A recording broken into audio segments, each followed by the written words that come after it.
About 10 o'clock on a beautiful morning here at Lake Louise. Just gorgeous. And surprisingly, there's people walking on the frozen lake. The first trick is walking down onto the ice.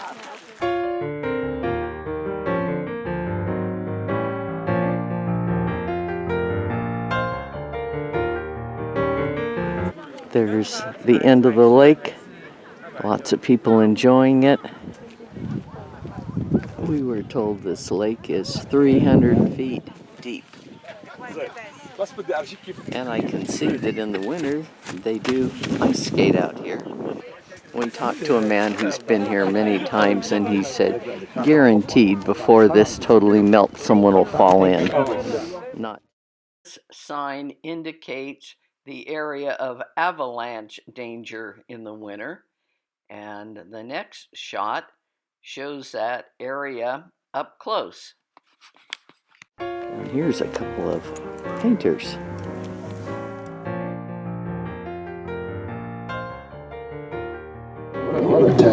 Leaving Lake Louise.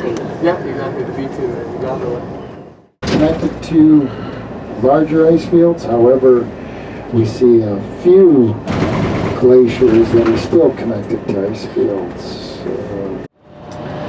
So in essence, the Continental Divide is a series of two mountain ranges, one in Alberta, one in British Columbia. And it is between those mountain ranges that you have these very large bowls of ice, these ice fields. And there's that snow that falls on the tops of these ice fields, it compacts and melts and eventually ice fields are 1,500 feet thick. And because these ice fields sit up there in bowls, it's deepest in the center. That's where the weight is greatest. Gravity will pull down the greatest weight. The ice will then slide up the side and over the edge and create the glacier. And so when we get to Bow Lake and we see Bow Glacier, that gives you a good example of the ice coming up the bowl and over the edge. We've had global warming, and then we had some global cooling between 2,000 and 5,000 years ago, and then we had global warming again, and that's what we're in right now. We're in that period of global warming, which is naturally occurring. However, we are probably adding to it. How much, we don't know, but it's been occurring for 10,000 years, global. Then you see all these glaciers up there. And then come end of August into September, we start seeing fresh snow on the tops of the mountains, because anytime it rains down here, it snows up there. So in August, the clouds could move in, it's raining, and then the next day they move out, you see all this fresh snow. It's like icing sugar on tops of the peaks. So if you were to go up on that top toe, you could actually walk up a 45-degree angle. But looking at it from here, it looks like it's hanging. So this is a Crowfoot Glacier, and you can tell it's a glacier because of the blue ice. At one time there was an ice field up on the other side, and it spilled over into this area. It doesn't spill over anymore. So the glacier is about 200 feet thick. And back in further is probably about 500 feet. We'll be on later is about 1,000 feet thick. So carved the depression, left the moraine, water-filled the depression, formed Bow Lake. Here is Bow Lake. We've got cross-country skiers here on Bow Lake.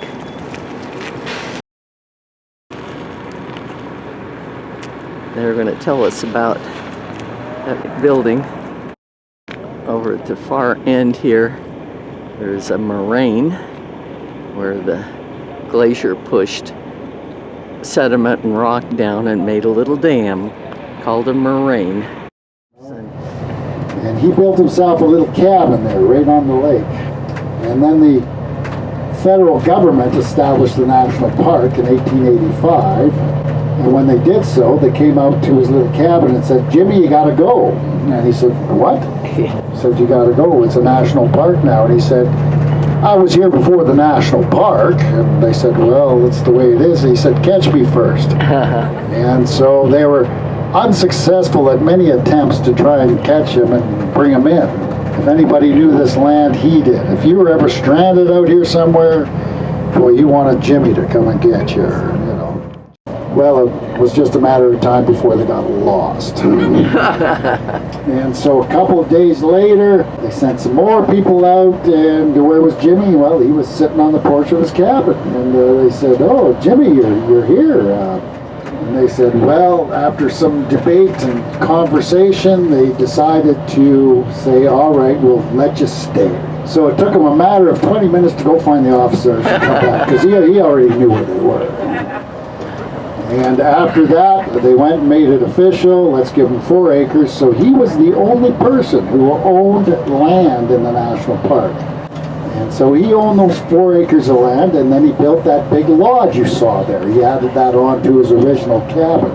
Depression, and then we had the global warming, and so on the other side of that is probably a large body of ice, but an independent glacier, and in front of it, there's a big depression, and if you were to go up, there's a glacier in there. And from that glacier, there's a waterfall that falls from the crack that you see that where the outflow is. 10,000 years ago, that would have been a huge waterfall coming down from there.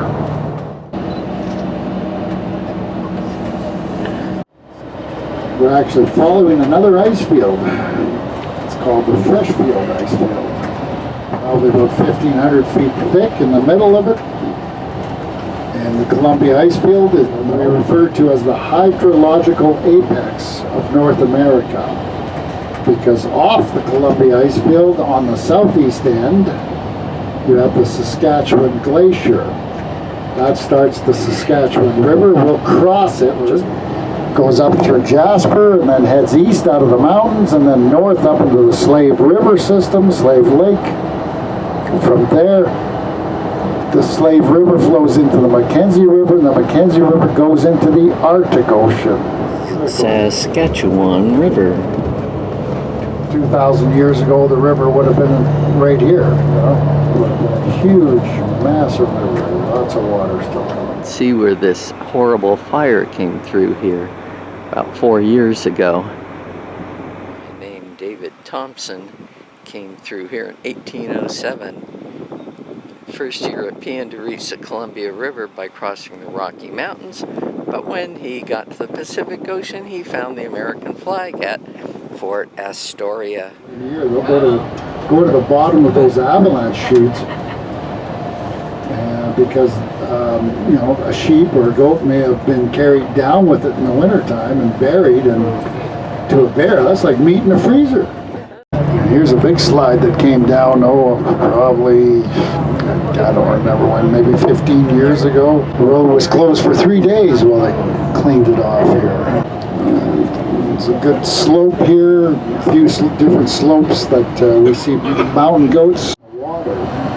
There's actually a layer of water between the glacier and the mountain itself. It's caused by friction. It's caused by the glacier coming down like a conveyor belt and grinding and pulverizing underneath the bit, and so there's that friction that causes that layer of water. And then in the hot summer months, you get slip streams. These are streams of water that meltwater that flow across the top of the glacier, and then they'll eventually find a crack or a hole and go down through it to the bottom and add to the layer of water in the bottom, and then go to the toe of the glacier. There will be a point where all that water funnels out, and today is what you get. But if you were to go up through there, there'd be a big glacier up there which feeds the waterfall. Well, there's always water running, but we see a huge ice fall there. See, that's very impressive.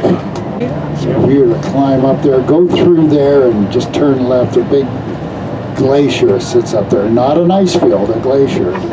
All the ice fields are on the left side of the bus over top in the Continental Divide. Little trickles of water coming down there, and it's always running, even in the wintertime, fed by a cold spring, and then the water kind of freezes over again and again and creates ice this big, climbers huge ice sheet climb there. up It's it. famous for climbing. But the name, you know, this water comes gently down the side of the cliff, giving the appearance that it is weeping, thus the name the Weeping Wall. Backing up looking for a bear. But I'm noticing all these huge Go boulders back a little more. that came down. There he is.